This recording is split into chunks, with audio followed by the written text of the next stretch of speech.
જય જવાન. થાકી નથી ગયા ને? હે જમીન એવા છે બાકી છે? થોડું વધારો આમાં ખેંચાઈ રહ્યા નહીં તો.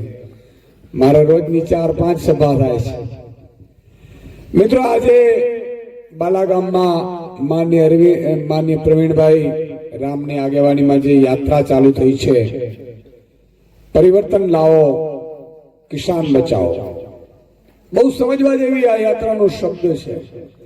તમે ખૂબ રજૂઆત કરી લીધી હશે. તમે જો અત્યારે અમે જતા હોઈએ રસ્તામાં એટલે લોકો તરત જ ઉભા રાખે કે વિશુદાનભાઈ ભાવ નથી મળતા, બીજું કે અહીંયા ડેમ નથી બનતું ધરુભાઈ, ત્રીજો એમ કે અહીંયા એપીએમસી માં કડદો થાય છે, ચોથો એમ કે ટેકાના ભાવે મગફળી ખરીદતા નથી, પાંચમો એમ કે થાંભલા બેફામ નાખે છે, છઠ્ઠો એમ કે રસ્તા બનતા નથી.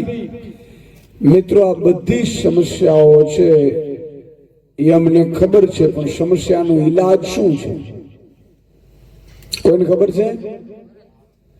શું છે ઈલાજ? ભાજપ ભગાડો ને ગુજરાત બચાવવા, આ ઈલાજ છે. ને એટલા માટે પરિવર્તન કીધું છે. તમારી સમસ્યાઓ ડગલા બનાવશે, પણ એ તો મોટી મોટી સમસ્યાઓ છે મિત્રો. બાલા ગામના 50 માણસોને ઉભા રાખીને પૂછો કે આ ગામની સમસ્યા શું છે, આ વિસ્તારની સમસ્યા શું છે, તો કદાચ ઘેડવાળા એમ કે સુદાનભાઈ ઘેડની સમસ્યા છે. માત્ર ઘેડની સમસ્યા નથી મિત્રો. તમારા ગામમાં સારી સ્કૂલ જો ભાજપે રેવા ન દીધી હોય, તમારા બાળકની ભણતરમાં એ ચિંતા ન કરતી હોય, તો ઈ બાળકના વાલીએ ભાજપને બટન દબાવે છે ને એટલે બીજી સ્કૂલ બંધ કરવા પ્રેરાય છે.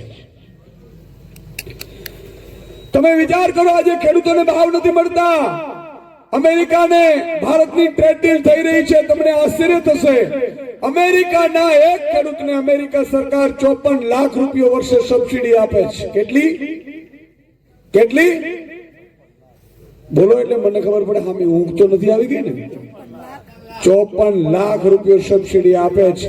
હવે ઈ 54 લાખ રૂપિયા સબસિડી આપે અને ઈ ખેડૂતો મફતના ભાવે એનું ઉત્પાદન કરી નાખે અને ઈ ભારતના માર્કેટમાં ઠલવશે અને ઈ ઝીરો ટેક્સ ઉપર અહીંયા આવશે, તો તમે કલ્પના કરો. એક તો ઓલરેડી ભાવ મળતા નથી, ટેકાના ભાવે ડખે ચાલે છે ગાડીઓ, ઘેડમાં પાણી ભરાઈ રહ્યા છે, તો સમસ્યા અલગ છે. કમોસમી વરસાદ તો ઢગલા બંધ પડે છે, ઢગલે બંધવાર પડે છે, અને પાક વીમા યોજના છે નહીં. અને એનાથી જો ઉપર અત્યારે ખેતી વેચાવા માટે નીકળી ચૂકી છે. આજે કોઈ અધિકારી એના દીકરાને અધિકારી બનાવવા માંગે છે, નેતા એના દીકરાને નેતા બનાવવા માંગે છે, મંત્રી એના દીકરાને મંત્રી બનાવવા માંગે છે, મુખ્યમંત્રી એના દીકરાને મુખ્યમંત્રી બનાવવા માંગે છે. એક હિન્દુસ્તાનનો ખેડૂત છે મિત્રો, એ પોતાના દીકરાને ખેડૂત બનાવવા નથી માંગતો. શું કામ? કે ઉત્તમ ખેતી, મધ્યમ વેપાર ને કનિષ્ઠ નોકરી હતી ને, એ 40-50 વર્ષમાં ભાજપ કોંગ્રેસે દાટ વાળી દીધો, ખેતી વેચવા કાઢવી પડી છે. કોંગ્રેસ તો ઠીક છે, લડી નથી શકતી, ધીરુભાઈએ કહી દીધું તમને બધા, અને એની પીડા સાથે આજે આમ આદમી પાર્ટીમાં જોડાયા છે કે એનું લક્ષ્ય છે ભાજપને હરાવવાનું. કોંગ્રેસ હરાવી શકે એટલી તાકાત નથી, એના મૂડિયા નથી, અને એટલા માટે આમ આદમી પાર્ટી ઉપર લોકોને વિશ્વાસ બેઠો છે મિત્રો. તમને બધાને વિશ્વાસ બેઠો છે. પણ આ મિત્રો અસ્તિત્વની લડાઈ છેલ્લી છે. હું આજે આપને વધારે નહીં કહું, પણ એટલું કહીશ કે એટલું ધ્યાન રાખ્યો, હિન્દુસ્તાનની ધરતી ઉપર મિત્રો 78 વર્ષની આઝાદી પછી ખેડૂતો ના અસ્તિત્વ ઉપર વાર થયો છે. જો તમે નહીં જાગ્યા, ગામો ગામ ન જાગ્યા, તો યાદ રાખજો મિત્રો, આજે ઉભા ખેતરે થાંભલા નાખે છે, પવનચક્કીઓ નાખે છે, તમારી જમીનો ઝૂંટવી લેશે ને અદાણી જમીન લઈ લેશે ને વાર નહીં લાગે. એટલા માટે કહું છું કે હવે જાગી જાઓ, જાગી જાઓ ને જાગી જાઓ. આ સરકાર ઉદ્યોગપતિઓની સરકાર છે, આ ખેડૂતોની સરકાર નથી, ગરીબો વંચિતો શ્રમિકોની સરકાર નથી મિત્રો. સરકાર કાનૂન શું લાવી છે ખબર તમને? હવે ઉદ્યોગોમાં જે કામ કરનારા મજૂરો છે ને 8 કલાકથી વધારે કામ ન કરી શકાય, એના માટે લેબર કમિશનરો લેબર અધિકારીઓ જિલ્લા જિલ્લા નિયુક્ત કર્યા. પણ આજ ભાજપની મોદી સરકારે કાનૂન લાવી કે હવે ઉદ્યોગો ઉદ્યોગપતિઓ મજૂરો પાસે 12 કલાક કામ કરાવી શકશે. કાનૂની કરી દીધું. હવે 12 કલાક કામ કરાવી શકશે તો તમે કલ્પના કરો મિત્રો, 12 કલાક કોઈ ઉદ્યોગોમાં કન્ટિન્યુ કામ કરે તો એને પરિવારમાં ધ્યાન આપી શકે ખરું? પરિવારમાં ધ્યાન આપી શકે? તો મિત્રો આખા ઘર પરિવારો તૂટવા ઉપર આવી જશે. યાદ રાખો તમે, આ વ્યવસ્થાઓ આ લોકો કોડાઓ લાવ્યા છે. એટલું નહીં, આજે મારે દુઃખ સાથે કહેવું પડે છે મિત્રો, 30 વર્ષના ભાજપના શાસનમાં 3 ઉપજ લઈ શકાય એવી સિંચાઈની વ્યવસ્થા નથી. આ ખેડ વિસ્તારમાં પાણી ભરાય છે, દર ચોમાસે પાણી ભરાય. ભાજપનો નેતો આવે, નેતુડી આવે અને એટલા બધા વાયદા કરીને જાય કે 1500 કરોડ રૂપિયાનું આમ કરી નાખશું, 2 કરોડ 1000 કરોડનું આમ કરી નાખશું. કાંઈ થયું ખરું? કોણીએ ગોળ ચોટાડે મારા બેટા દર વખતે ચૂંટણી આવે ને. અને વૈયા પક્ષી બાજરા ને ઘઉંના ઉભા પાકમાં આવ્યા હોય ને અને જેમ ઉતરે ને એવી રીતે ચૂંટણી આવે એટલે ખર ભાજપના નેતાઓ ઉતરી પડે, ગમે ત્યાંથી ઉતરી પડે. બોલો, મામો કાકો નાનો નાની પકડીને કે 5 મત તો નાખી જ દેજે. લે, તમે કલ્પના કરો મિત્રો, 11 વર્ષનો નરેન્દ્ર મોદીનું શાસન, તમારો 1 રૂપિયો માફ થયો હોય તો હાથ ઊંચો કરો ખેડૂતો. નથી થયું ને? તમારા કર્જ બધા બધા સાથે હું કહું છું, તમે બધા અત્યારે કર્જમાં ડૂબેલા હશો, છો કે નહીં? ખેડૂતો પર કર્જ છે કે નથી તમારા ઉપર? મિત્રો 16 લાખ કરોડ રૂપિયા માત્ર 50 ઉદ્યોગપતિઓના નરેન્દ્રભાઈએ માફ કર્યા છે. અને છતાંય મને પીડા એ વાતની છે કે તમારા બાળક માટે સારી સ્કૂલ નો આપ્યા, સારા શિક્ષકો નો આપ્યા, હોસ્પિટલ નો આપી. એટલું નહીં, ભાવ નો આપે, સિંચાઈની વ્યવસ્થા નો આપે, વીજ બિલના નામે ધાંધિયા કરાવે. અને છતાંય ગામમાં જઈએ ને એમ કહીએ ને કે આ ગામ તો ઈશુદાનભાઈ ભાજપનું છે, ત્યારે પીડા બહુ થાય કે આ ધરતી માર્ગ આપે તો સમાઈ જેવું છે. હવે કોના માટે લડવું યાર? તમે કલ્પના કરો, હમણાં જ અહીંયા અમે યાત્રા જતી હતી, એક ભાઈ કાફલાને ઉભો રાખ્યા, ખેડૂત હતા. આગેવાન કે સુદાનભાઈ, તમારું મહામંથન જોતો તો હું, તમે ખૂબ લડતા હતા, તમારો પ્રોગ્રામ આવે એટલે મારા પરિવાર સાથે બેસી જઈએ, જોવા માંડીએ ટીવીમાં, તમે અવાજ ઉઠાવતા હતા, અમને ન્યાય અપાવતા હતા. અને આવી જ રીતે લડતા રહેજો ને. એક ફોટો પડાવવો છે, મેં કીધું પડાવી લ્યો. હવે આટલું બધું કીધું એટલે મને પારાના પલ્લા છોડે ને, આ ખેડૂત, આપણો ખેડૂત જાગૃત થઈ ગયો. એટલે મેં કીધું ધ્યાન રાખજો, હવે આગામી ચૂંટણી આવે. મને હું તો ભાજપના કિસાન સંઘમાં છું, મારી માયકા ગોટે ચડાવી દો સાહેબ. આ હિન્દુસ્તાનનો ખેડૂત માય બાપલો કેમ છે ખબર છે? જગતનો તાત કહેવા દો, ખેડૂત માય બાપલો કેમ છે? એટલા માટે જે ખેડૂત ચૂંટણીના સમયે ખેડૂત નથી રહેતો, એ જ્ઞાતિ જાતિ ને ધર્મમાં વેચાઈ જાય છે ને, એટલા માટે માય બાપલો છે. તમે વિચાર કરો, મેં જયારે હું એકવાર અહીંથી જતો હતો જુનાગઢ થી અમદાવાદ, ગોંડલમાં મેં લાઈન જોઈ એપીએમસી માં અને ઉભો રહ્યો, ફેસબુક લાઈવ કર્યું. મેં પૂછ્યું ખેડૂતોને, મેં કીધું ક્યારથી? મને કીધું સુદાનભાઈ 2 દિવસથી બેઠા છીએ, 2 રાત ને 1 દિવસ થયું, હજી વારો નથી આવ્યો. મેં કોને મત આપો? તો ભાજપને. કલ્પના કરો, 2 દિવસ સુધી તમારે ટ્રેક્ટર ને છોટા હાથી ભરી ભરીને આપણે માલ એપીએમસી માં લાઈનો લગાડવી પડે. અને છતાંય આપણે ભાજપને મત આપીએ તો કાં તો આપણી મતી મરી ગઈ છે, કાં મામા કંસે આપણી પાસે વસીકરણ કરી નાખ્યું છે, અને કાં તો તમારા મારા ખેતીના દિવસો પૂરા થઈ ગયા છે. આ 3 વસ્તુ નક્કી છે સાહેબ. એક શબ્દ મેં વચ્ચે બોલ્યું કે મામા કંસે વસીકરણ કર્યું, તમને સમજાણું નહીં હોય એટલે એમાં પાછું હું તમને વાત કરીને સમજાવું. મામા કંસ એટલે શું કામ? મિત્રો આજે તમે જુઓ, હમણાં તાલુકા જિલ્લાની ચૂંટણી આવશે એટલે ભાજપે કીધું તો મજબૂત કોણ છે જ્ઞાતિનો આગેવાન, એને ટિકિટ આપો. ટિકિટ આપે એટલે આપણે બધા એમ કહે કે આ તો મારો મામો છે, ભાજપમાં છે, મારે લેવું પડશે. ત્યારે ભગવાન કૃષ્ણને યાદ કરો મિત્રો. ભગવાન કૃષ્ણે કીધેલું અર્જુનને કે માર, બાણ માર, અર્જુન કે ઈ તો ભીષ્મ પિતા છે, મારા દાદા છે, દ્રોણાચાર્ય છે, મારા ગુરુ છે, મારાથી ન મરાય. તો કે માર, જો તું નહીં મારીશ તો ઈ તને મારી નાખશે. અને એટલું તને યાદ ન આવતું ને તો યાદ કર, મથુરાની ધરતી પર કંસ મારો સગો મામો હતો તે દિવસે મેં કંસને ઉડાડી દીધો હતો. આ વાત છે મિત્રો. આગામી ભાજપના નેતાઓ મામા ને કાકા થઈને તાલુકા જિલ્લા પંચાયતની ચૂંટણીમાં આવશે ને, ધ્યાન રાખજો, અર્જુનની જેમ ઉડાડી દેજો, ભગવાન કૃષ્ણની જેમ ઉડાડી દેજો, નહીં તો તમને હલાલ કરી નાખશે. ઈ મામાને જો કાકા આપણા હોત તો ભાવ માટે બોલત, ઈ મામાને કાકા આપણા હોત તો યુરિયા ખાતર માટે બોલત, ઈ મામાને કાકા આપણા હોત તો દેવું માફી માટે બોલત, ઈ મામાને કાકા આપણા હોત તો સાહેબ તમને ને મને જે લૂંટ ખેડૂતોને ચલાવવામાં આવે છે એના માટે બોલત.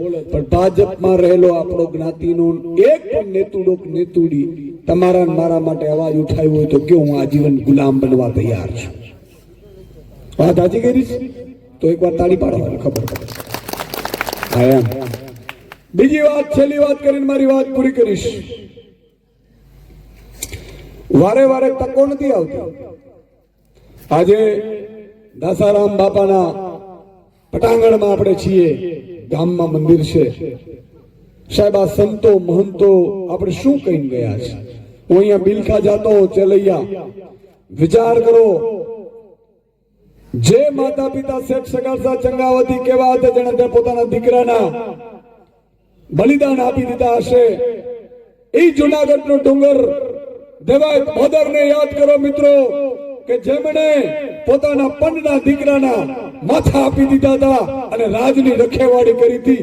ઈ વિસ્તારનો આ બધું વિસ્તાર માં હોનબાઈ જ્યાં ઊભી હોય મઢડામાં, અને છતાંય આપણે જાગીએ નહીં. એટલે આપણી આત્મા જાગે નહીં એટલે તોય કમળીમાં જઈએ. એટલે સાહેબ માં ભગવતી આપણે વાળતી હોય, જગદંબાઓ વાળતી હોય, છતાંય આપણે જઈએ ને તો એમાં આપણા કર્મ ફૂટી ગયા છે ત્યારે માનવાનું કે હવે પૂરું થવા આવ્યું છે.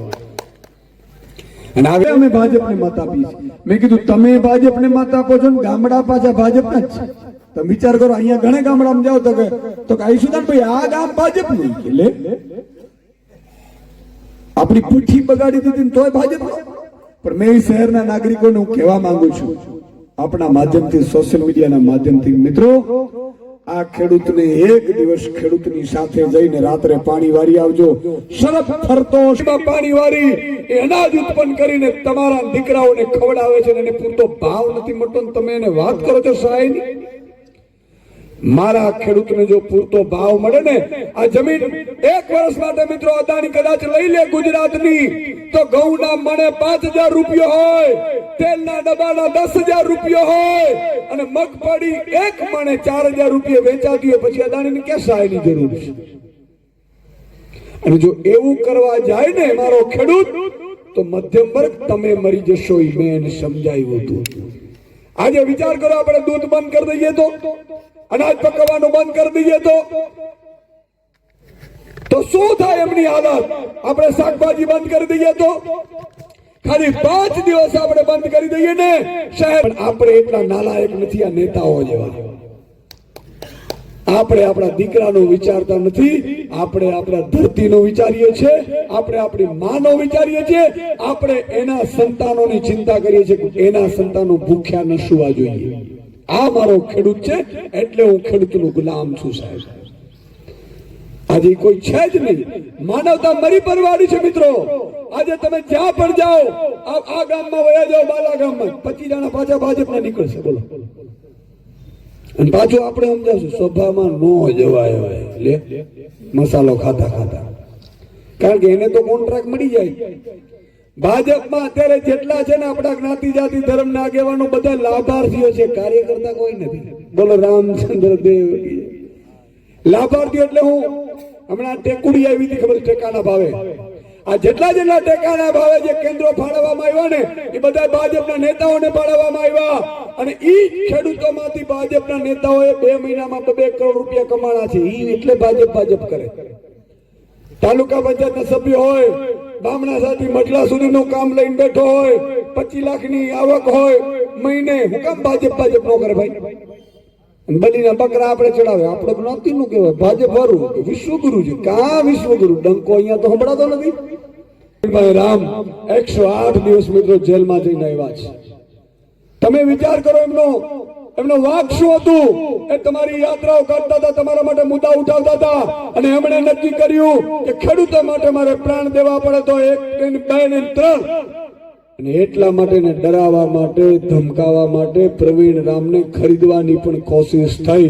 પણ આ તમારો નરવંકો ભાજપની ઓકાત નથી કે ખરીદી શકે. એકવાર એમના માટે તાળીઓ થઈ જાય. અને આવા વ્યક્તિઓને જો તમે સાથ નહીં આપો તો યાદ રાખજો, તમારા માટે કોઈ લડવા ફરીથી કોઈ આ ધરતી ઉપર આવશે નહીં. હવે એકવાર માં નાગબાઈ આવી ગયા, એકવાર માં હોનબાઈ આવી ગયા, નરસિંહ મહેતા આવી ગયા, સંત સગાડસા આવી ગયા, બરાબર છે. હવે આ છેલ્લી પેઢી છે જે તમારા મારા માટે. આપણે તો જુઓ તો ખરો, કઠણાઈ લડવું અમારે, જેલમાં અમારે જવું, કેસોની તારીખો અમારે ભરવાની, અપજસ અમારે લેવાનું, ગાળો અમારે ખાવાની, અને તાય પ્રજા આવે ને ઘરમાંથી બહાર ન નીકળે. બોલો એમ કે અમને ડર લાગે. કોનાથી ખબર? બાઘડાથી. તમે જોવા છે ગામમાં 25 જણા એવા છે, નો જવાય ભાઈ. કઈક વિડીયોમાં જોઈ જાય તો ભાઈ ડખા કરશે. આવું કેમ? એનો મતલબ કે કોઈક બાઘડાથી બીએ છે. બાઘડો કોણ છે? મને ખબર છે કોણ છે બાઘડો. બાઘડા દવા મારી પાસે છે, પણ તમે કયો તો ખબર પડે. આવા બાઘડાઓને તો 27 માં એવા લેવા છે ને સાહેબ કે બાઘડા જિંદગીમાં ભૂલાવી દે, એ ડરાવવાનું ભૂલાવી દે. એવી તાકાતથી એને ડરાવા છે. અને મને હંમેશા સિંહની સામે પડવાની મજા આવે, માયકાંગલાની આમ પડવા. બાઘડાઓની રાહ જોઈને બેઠો છું. 2027 આવે, બાઘડાઓને ઉપાડું ભાઈ અહીંથી. મજા પડે કે ન પડે?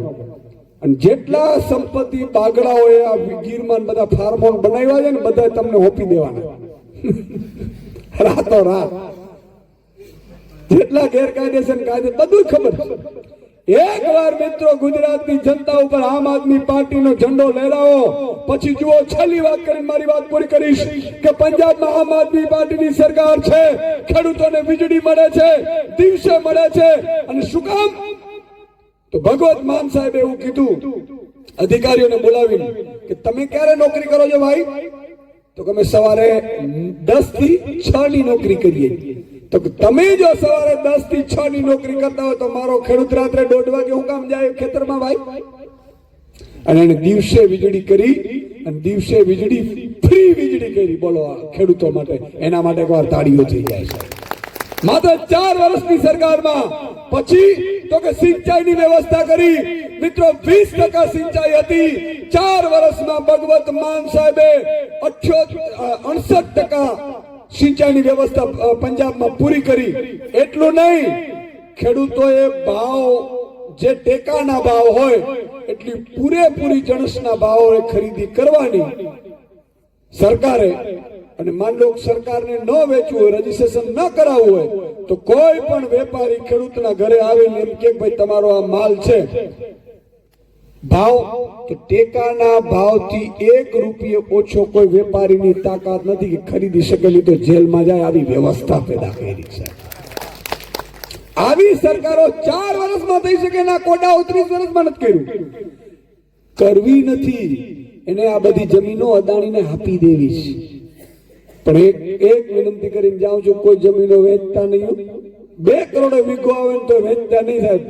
તમારો ભાઈ બેઠો છે, એકવાર સત્તા આવવા દો. આજ ખેડૂતોને ઉદ્યોગપતિની જેમ કમાતા ન કરીએ તો ફટશે. અમે રાજનીતિમાં આવ્યા છે, અને એટલા માટે અમે આવ્યા છીએ. હું મહામંથન કરતો ક્યાં હું તમને ઓળખતો હતો સાહેબ?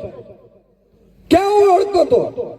તો હું એ સમયે પણ ધુરંધરોની સામે મોરે મોરો દેતો હતો સાહેબ. જેને ઓળખતા ન હોઈએ અને એના સંતાનો માટે લડે ને, એનું નામ મર્દનો ફાડ્યું કહેવાય. પોતાના માટે તો સૌ લડે.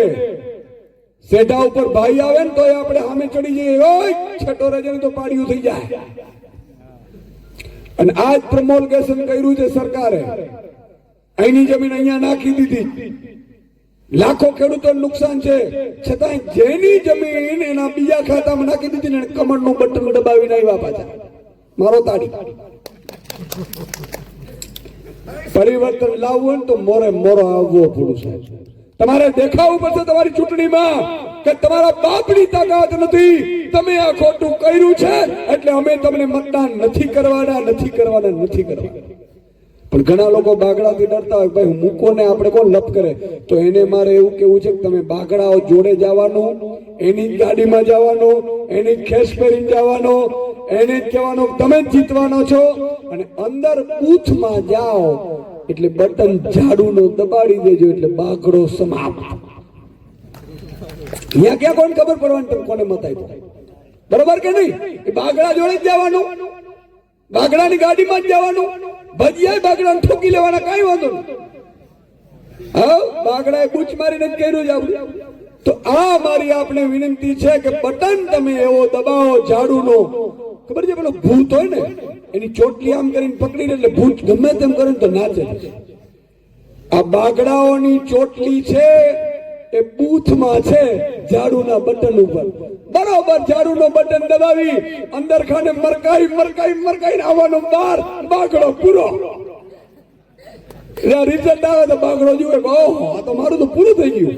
પછી હું બેઠો છું, ચિંતા ન કરતા, બાગડાની તાકાત નથી. પછી તો ચોટલીઓ પકડીને અંદર રાખી દો, બરોબર કે નહીં?